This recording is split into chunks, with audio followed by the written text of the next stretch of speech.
Oke, selamat pagi. Assalamualaikum. Kita cerita-cerita yuk tentang mobil listrik. Kayaknya menarik untuk ngobrol sambil berangkat kerja ya. Eh, jadi waktu itu pernah coba Ioniq 5 kan.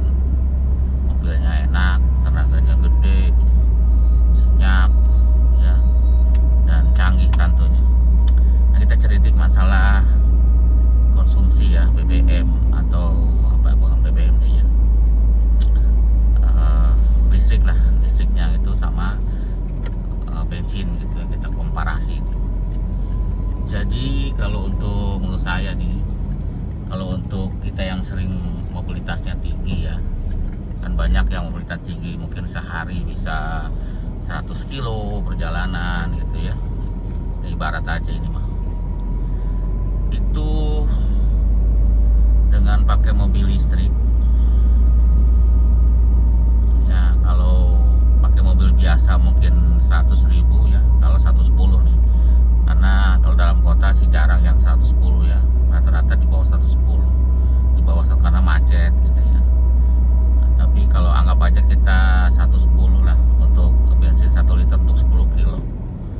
Jadi kalau misalkan pemakaian sebulan ya, itu kan udah 300.000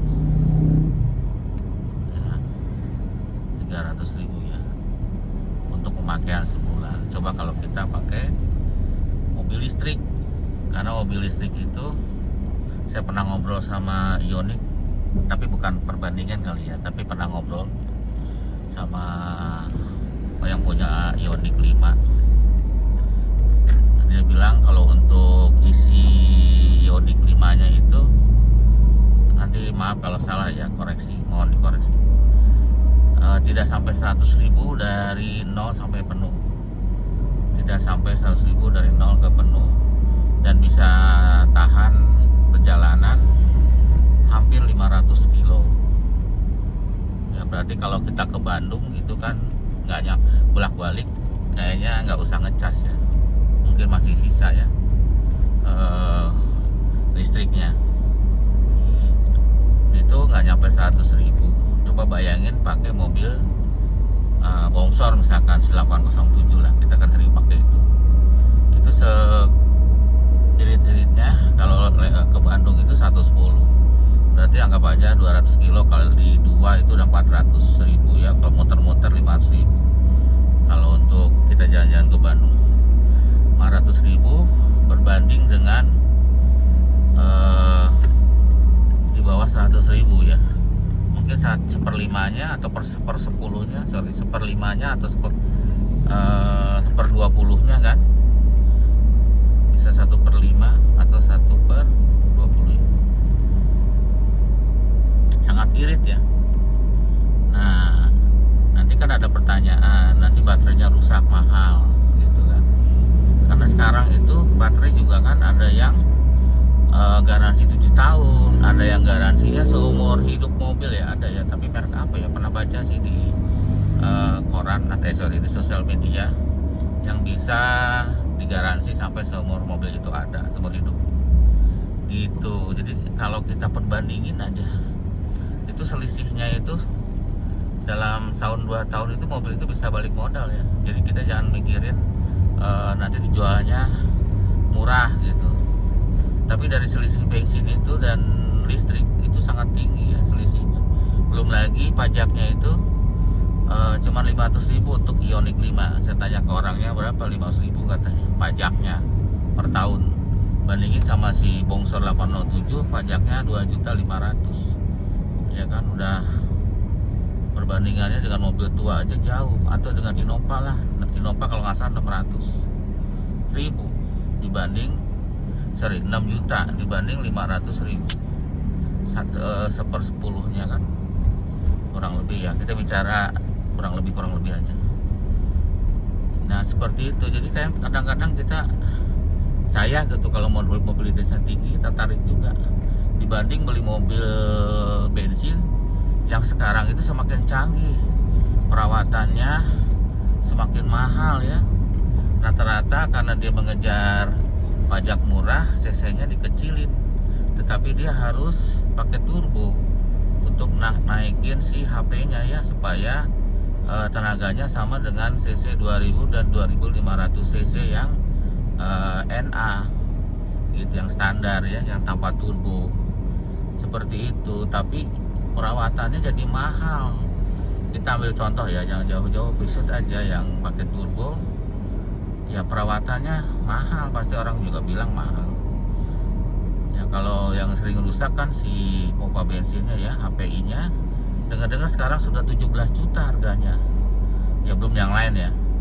Terus kayak cover itu mahal-mahal ya, tutup klep dan sebagainya. Kita udah pernah beli yang 308 itu, saya tanya harganya 3,8 juta gitu ya. Jadi ya tuh sangat mahal sekali gitu untuk perawatan. Jadi mendingan beli mobil listrik gitu loh, menurut pemikiran saya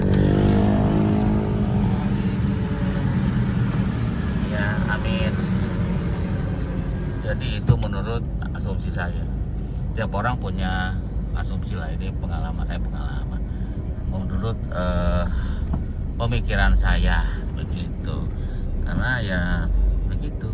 Mungkin sekarang juga katanya kan ada masalah di pengisiannya lama. Sekarang ada yang 10 menit tapi lupa mereknya, tapi bisa di browsing lah itu.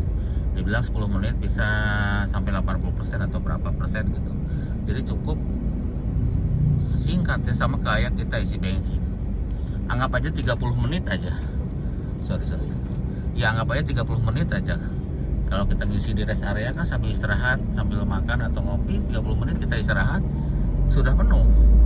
Jadi sekarang tidak ada alasan takut mobil listrik karena ngecasnya lama. Dan sekarang cepet ya, hampir sama, mungkin lebih lama yang antri di pom bensin. Kalau isinya sebentar tapi antrinya lama, seperti itu.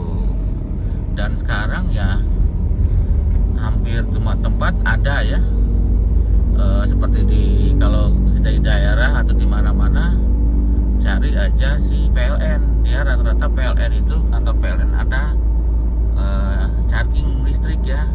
Di rest area ada, tiap rest area juga saya liatin ada banyak. Tiap mall juga saya lihat ada. Jadi sangat banyak. Tiap hotel yang nasional gitu, yang buka cabang di tiap kabupaten ada. Di Tasik juga saya pernah lihat di hotel apa namanya, ada itu. Jadi memang ya memang tidak sebanyak pom bensin ya, tapi kan ada di sini, kan ada di Ciputat tuh. Kalau memang ada PLN, kantor PLN Ciputat kan dekat dari sini kalau mau ngecas ya gitu. Jaraknya sama dengan yang ke pom bensin.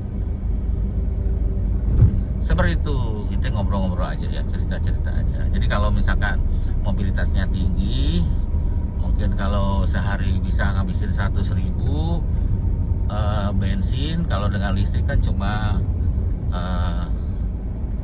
seperberapanya, 20 ribuan lah anggap aja. Itu terlalu tinggi sebenarnya. Berarti kita bisa nabung 80.000 per hari, kalikan 30 hari, kalikan 360 hari, 1 tahun itu udah berapa banyak banget itu. Kalikan berapa tahun gitu, 2 tahun pun kayaknya sudah balik modal itu seharga mobilnya. Seperti itu ya, itu opini saya. Terima kasih sudah nonton, sampai jumpa lagi di video berikut.